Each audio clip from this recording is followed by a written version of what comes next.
Hey Royals, this is Mademoiselle Mosley again, coming at you with a little bit of heartfelt conversation. You know, we family, we royal family, so we can speak about all the things that most people don't want to speak about. And I really do care, how you think and how you feel because it's very important. But we cannot be controlled by our feelings and neither by our thoughts. We have to get past what we're thinking and feeling and get into what's real, here and now. But this is what I want to say. I was thinking about my mother and my father, which are both are no longer on this earth. And I was just thinking about, my upbringing and the fragmented life that I lived. My father was absent, occasionally present. My mother was present but absent. My grandmother was present but overwhelmed. And this is not, shade. This is a glass of lemonade. Sip on it, drink on it, think on it, what I'm about to say, because you might can feel me and what I'm feeling at this moment.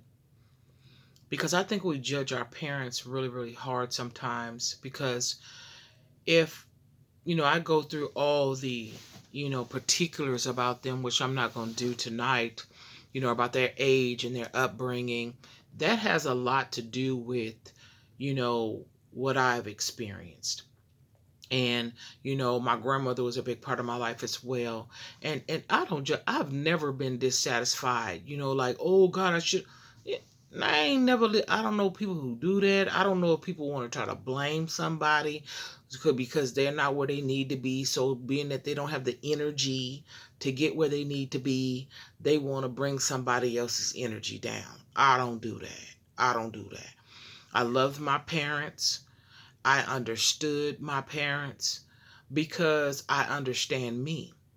If you understand you, you'll understand them too because we all fall short of the glory.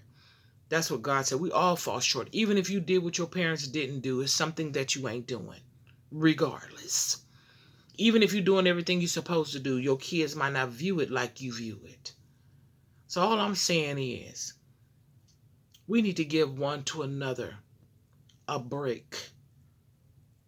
A break in this life to understand that no one is a perfect one. That we need to live a satisfied life regardless if we are sometimes dissatisfied. The reason why I say that is because if you just continue to live a dissatisfied life, you won't even recognize satisfaction because you're not operating within it. See, to be satisfied means you had enough. It's enough. The upbringing that I had was enough because I learned to accept life how it was and to make it how I want it to be.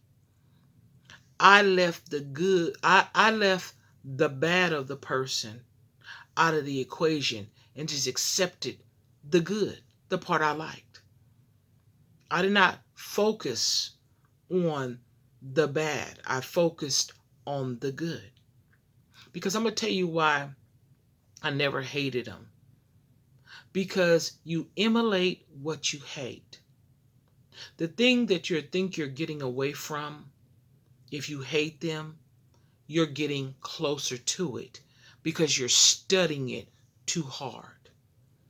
When you study something, you become an expert at it if you study it long enough. So the thing that you don't like the most, you become the host. You feel me?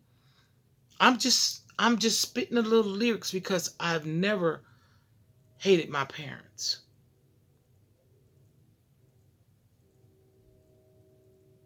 So I'm saying don't hate because we often emulate what we hate. Study on what was good about them. Take that part and study it. You know, it often reminds me of a word in the Bible when it says, study to show yourself approved. Study to show yourself approved. Oh, okay. He didn't say study to show yourself approved to everybody else. Study to show yourself approved. I mean, if you study the word, your life will show the approval of how you studied, because you'll get the results that you studied on. The reason why a lot of our lives have the results that it has is because we studied on those negative results. Study to show yourself approved. It's going to be proven if your life, if you study on it. People, like I said before, you can always know what people are studying on. It's the proof in their life. I'm going to go a little bit deeper. You know how you take a picture and you think of the picture, you smiling, and maybe the camera flash, faster than you smiling, and maybe your lip hanging out, whatever it is. And then you go into the dark room and that picture gets proofed. And you come out, you be like, ooh, girl, I was not smiling. They caught me in that middle thing. Looked like I was growling or something. That's proof of what you was studying on. It's proof, because when it went into the dark, the proof came up to see how you was studying, how you was looking, how you was acting, regardless of what you thought you was doing. The proof is where this picture is proof what you was doing.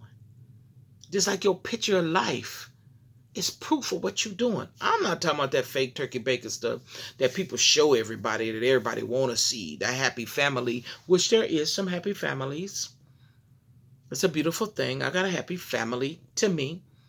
I'm happy. You know what I'm saying? I can't make nobody else happy but me.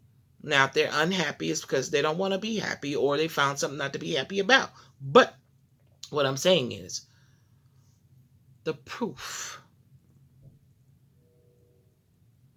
You see it. You live it. You speak it. You breathe it. Study to show yourself approved, not to prove yourself to everybody else. Remember that.